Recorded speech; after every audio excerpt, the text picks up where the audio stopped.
আসসালামু আলাইকুম। আমার বাসার বারান্দাটা বেশ বড়।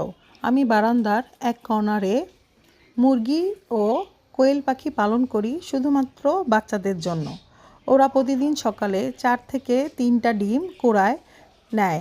আমার মেয়ে খুব এনজয় করে জিনিসটা। মুরগিগুলো রেখে দিয়েছিলাম। মুরগি ছিল 4টা, আমি 3টা জবাই করে ফেলছি। কারণ এত কিছু মেনটেন করা সম্ভব হয় না।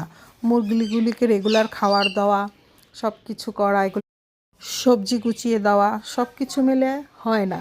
তো যাই হোক, আমি 3টা মুরগি জবাই করে দেওয়ার পর 4টা কোয়েল পাখি আর মুরগি রয়েছে। ছেলে বলছে টিফিনের টাকা বাঁচিয়ে ও আরও 2টো মুরগি কিনবে। আমি একটু বকা দিয়েছি। আজ বেশ রোদ, তাই ওদের খাঁচার উপরে যেই ঢাকনা দিয়ে রেখে দিয়েছিলাম কাপড়টা সরিয়ে রেখেছি। রোদে আমার কোয়েল পাখিগুলো কি মজা করছে দেখুন। সবাই ভালো থাকবেন, দোয়া করবেন। আল্লাহ হাফেজ।